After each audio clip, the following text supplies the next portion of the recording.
What's good, guys? How you doing? Back at it again. This is Tembe, aka Farai, also known as so many other things. But excuse the sound, mom is in the kitchen doing up some good food, and I would like to share, while she's doing that, a book I've been reading called It's Bigger Than Hip Hop: The Rise of the Post-Hip Hop Generation. It's written by M.K. Asante Jr., okay? So let me read you some paragraphs from this fantastic book while you guys are isolating. Okay, starts off, right? In order to understand the rise of the post-hip-hop generation, it's imperative to understand the foundations of hip-hop. Although West African in its derivation, hip-hop emerged in the Bronx in the mid-70s as a form of aesthetic and socio-political rebellion against the flames of systemic oppression. This rebellion, on one hand, was musical because rap music was a radical alternative to disco, which excluded many blacks and Latinos in inner cities. As Curtis Blow, one of hip-hop's first commercially successful rappers, told me as we drove through the South Bronx on a hip-hop tour bus packed with European tourists, at that point, everybody everywhere was completely disco crazy. Hip-hop was a rebellious mutation of disco that stemmed from the cats in the South Bronx and Harlem who couldn't afford the bourgeoisie midtown discos. Instead, hip-hop took to the streets, the parks, the community centers, block parties. Hip-hop represented the same freshness of view that drew me to Malcolm X.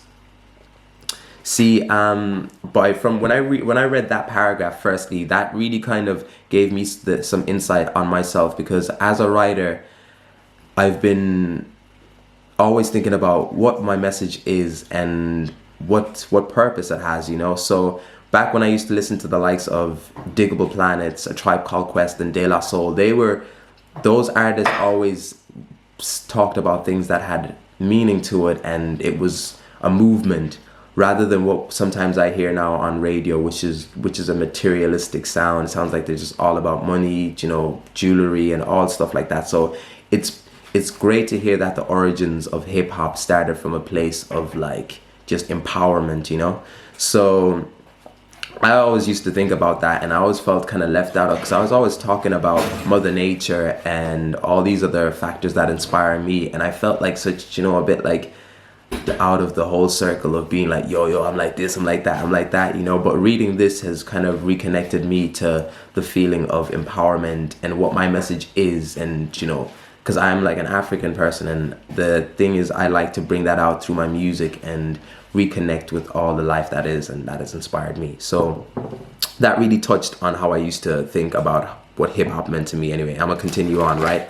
So post-hip-hop is not about the death of rap, but rather the birth of a new movement propelled by a paradigm shift that can be felt in the crowded spoken word joints in North Philadelphia, where poet Gregory, just Greg, Corbin tells a crowded audience, so these cats will rhyme about Rick Ross before they talk about African Holocaust, rhyme about Pablo Escobar before they talk about how many bodies was lost. A shift that can be felt at the Crump dance-offs in Los Angeles, where young pioneer Tight Eyes proclaims, we're not going to be clones of the commercial hip-hop world, because that's been seen for so many years. Somebody's waiting on something different, another generation of kids with morals and values that they won't need what's being commercialized or tailor-made for them. Custom-made, because I feel that we're custom-made, and we're of more value than any piece of jewelry or any car or any big house that anybody could buy. Rappers whose lyrics fall into the abyss of negativity are not usually demarcated as negative or ignorant. However, MCs who rhyme against self-destruction are always marginalized as conscious, alternative, or political. Rappers' tags that sling them into categorical ghettos and thus help to place them outside the earshot of the masses. While it is important to acknowledge the mainstream rap is not all of rap, it's also important to acknowledge the effect that mainstream has on aspiring MCs. When Alton, for instance, says that rappers from his neighborhood are rapping about killing niggas, they are imitating the models of success that they see on TV and hear on the radio. In that way, the mainstream has a dominating effect and is able to dictate the direction of culture and art. All of this is against the ambivalent backdrop of globalization, the fog of an unjust war, the impending consequences of the corporate desecration of Mother Nature, and the apex of an unprecedented urban crisis. These are problems that hip hop as art, culture, and community has failed to respond to, and we are now at a generational tipping point, the moment when a dramatic shift is more than a possibility. It's a certainty. So this, right, like, obviously this book has been, I must double check on when it was written, but I think it's from a few years back. But we're starting to see now that there is more conscious, like Kendrick Lamar talks about like a lot of injustice as well. So like it's great to see that there's been a lot of change, but still we still hear on like the radio about, oh, I'm gonna get these girls, I got this money, I got this jewelry, these cars, and all this kind of, materialistic gain. So I think it'll be a while till we get back to the days of when people were talking about like philosophy, science, astronomy, and their like environment and what empowers them through music, so that you can still find them, of course, but those are more underground. You wouldn't really hear it as much in commercial or in radio as much as you do the other stuff, but let me continue anyway. Post-hip-hop is an assertion of an agency that encapsulates this generation's broad range of abilities, ideals, and ideas, as well as incorporates recent social advances and movements, i.e. the women's movement, the anti-war movement, gay rights, anti-globalization.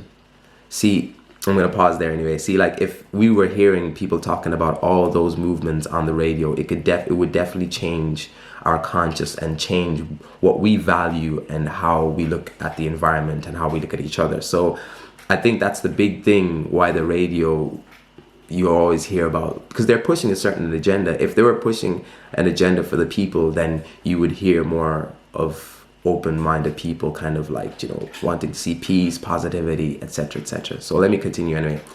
That hip-hop has either failed or refused to prioritize these movements. Of course, that I was talking about. How can one, for instance, dialogue progressively about gender issues within a space dominated by sexism and phallocentrism? Or take seriously notions of cooperative or participatory economics within a space that espouses guerrilla capitalism, which is what we see on the commercial, Or take seriously about the end of war over there and right here within a space that promotes violence. Of course, these elements are not exclusive to the hip-hop generation and are mere reflections of American culture on the whole. Saul Williams, in an open letter to Oprah Winfrey, points out that the ideologies that govern hip-hop also govern parts of America. 50 Cent and George Bush have the same birthday, July 6th. For a hip-hop artist to say, I do what I want to do, don't care if I get caught, the DA could play this tape in court. I'll kill you, I ain't playing, epitomizes the confidence